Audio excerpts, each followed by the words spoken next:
Kembali lagi di Opini, obrolan penuh inspirasi. Nah, seperti yang dijabarkan oleh Bapak Supardi tadi, ini sangat inspirasi sekali dan juga sangat menarik untuk kita berbincangkan, terutama di daerah Sumatera Barat. Nah, saat ini saya juga bersama sosok yang sangat inspirasi, beliau bernama Buya Zuari.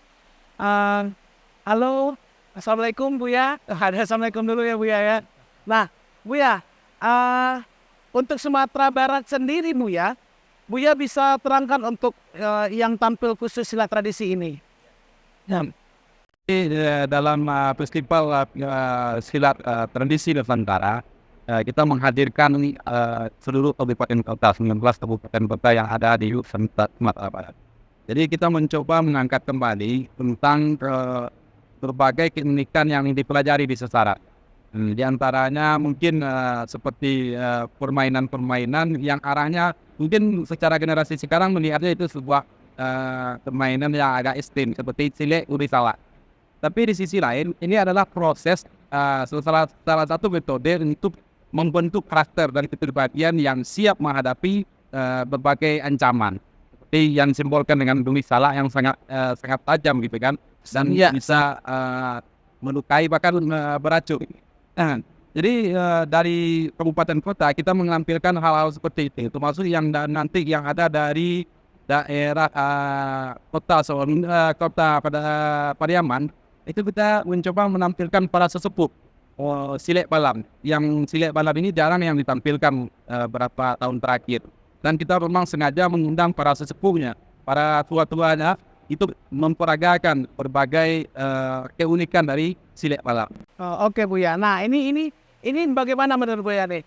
Seperti yang dibilang Bapak Supardi tadi bahwa tidak akan menjadi seorang pesilat kalau tidak mewarisi silat tradisi. Nah, bagaimana menurut Buya? Apakah Buya sepakat dan bagaimana relasinya dengan festival silat tradisi ini? Ini seperti apa yang disampaikan oleh Pak Supardi, memang beliau sendiri sudah sangat menginspirasi untuk kepada generasi, untuk generasi itu kembali menemukan jati dirinya sebagai identitas yang bisa dikembangkan di dalam berbagai sisi kehidupan, seperti apa yang beliau sampaikan tadi. Bagaimana perantau-perantau dulu dengan bermodal silet, mereka mampu bersaing, bahkan bisa keluar sebagai pemenang di dalam berbagai kejatuhan di dalam orang. Termasuk seperti contoh di Jawa Tengah. Jadi beliau adalah salah seorang peserta dari Jawa Tengah yang juga mewarisi silet yang lebih dominan yang diadopsi dari Minangkabau. Di mana guru beliau sendiri pernah belajar ke Minangkabau, yaitu daerah Kusini, daerah Pawut. Di Pawang ya Buya Daerah ya? Pawut di tahun 1890 sampai 1900 gitu. Dan di sana nampak bahwa silet sebagai sebuah inspirasi yang sangat luar biasa. Silet itu sangat berkembang di daerah Jawa, terutama Jawa Tengah dan Jawa Timur gitu.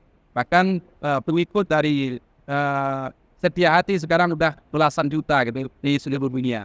Dan nampak inspirasi yang sangat luar biasa di sana dari silet. Waduh, ini keren sekali dan sangat menginspirasi, apalagi bagi kita yang muda-muda ini Buya ya. Nah, kita beralih lagi mungkin ke Bapak Aryo Subroto ini. Bapak, kita ucapkan kembali selamat datang di Sumatera Barat, khususnya di Luak Nan Bungsu.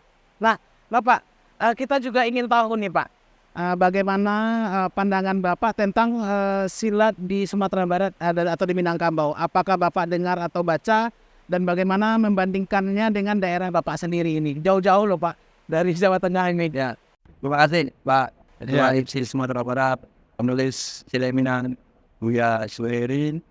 Saya dari Jawa Tengah, saya cerita sedikit begini. Saya dari aliran pencak silat Setiahati. Setiahati itu pengikutnya sekarang hampir sampai 15 juta di seluruh dunia. Ada di 40 negara. Kemudian yang kedua, yang ingin kami sampaikan kenapa kita datang ke sini adalah bahwa pendiri Setiahati, King Abe Surodiwiryo, itu gurunya dari Minang. Gurunya dari Minang, namanya Datuk Rajo Batua. Dari Pawur. Rajo Batua. Ya. Kemudian jurus original asli dari King Abe Surodiwiryo, 70% dari Minang. Masih menggunakan nama-nama Minang. Seperti Minangkabau, Suteralat, kemudian Pawur, ya, dan seterusnya. Itu masih menggunakan nama-nama itu yang terus asli King Lapis Clothing Video. Kemudian Dan itu masih sampai sekarang ya Pak masih ya? sekarang dipakai. Dan jadi masalah, mereka hanya bisa menyebut, tetapi nggak tahu Raja Batu yang mana. Ajarannya, kebatinan, spiritual, kerjanya bagaimana? Tidak ada yang tahu. Mereka hanya seperti tokoh fiksi saja. Yang pertama. Yang kedua yang disampaikan adalah ini, nyambung dengan apa yang disampaikan Pak Ketua IFSI, bahwa globalisasi aslinya sudah tercipta di zaman nenek moyang kita. Orang Jawa belajar pencak ke Minang. Dan sebaliknya, begitu kan.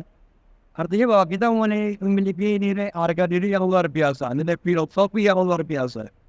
Dan saya sangat sependapat dengan pendekar-pendekar Minang ini untuk bisa mengoptimalisasi nilai-nilai leluhur Minang, Pak, itu.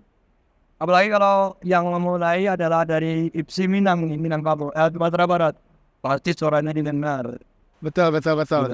Jadi kita jangan datang jauh-jauh dari Jawa, ingin mencari situs-situs guru kami, pendiri kami, demikian. Cari leluhur ya. Memanfaatkan leluhur.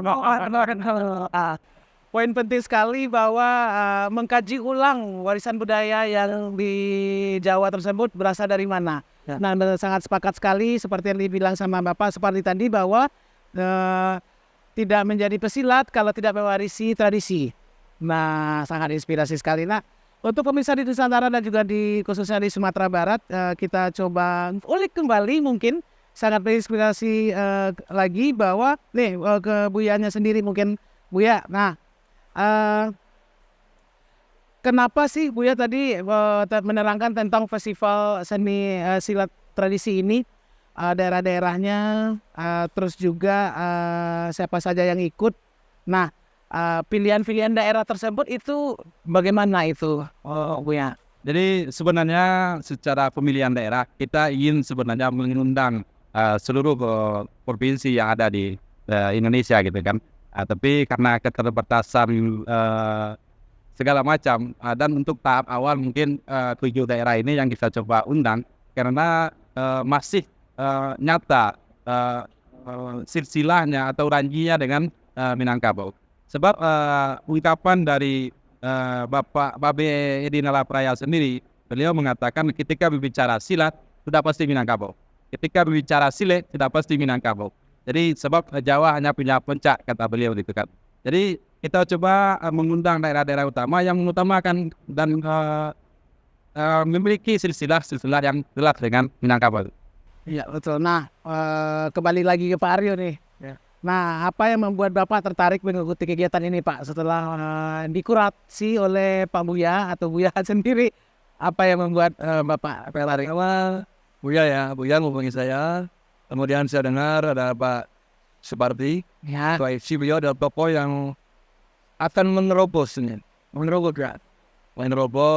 kembali kepada leluhur. Saya langsung iya, saya tidak bicara langsung oke, berangkat. Kemudian yang kedua adalah kami ingin sebenarnya terang ingin ketemu guru-guru kami. Karena selain kami mengikuti silaturahmi, kami juga ingin ketemu dengan guru-guru. Jadi kami sampaikan bahwa di setiap hati pendirinya itu hanya bunyi Datuk Rajo Batua. Ngertinya orang Jawa, Datuk Rajo Batua itu hanya orang Rafu. Padahal Datuk Rajo Batua adalah gelar ya Pak. Gelar. Yang mana Datuk Rajo Batua itu banyak sekali. Karena kami ingin minta bantuan dari IPSI Sumatera Barat, yaitu Datuk Rajo Batua yang mana? Datuk Rajo Batua yang memegang kepemimpinannya di Papua antara tahun 1900 sampai dengan 1890 sampai dengan 1900. Datuk Rajo Batua yang mana? Karena mengerti orang Jawa, ya satu aja gitu. Padahal banyak sekali. betul. Oke lah.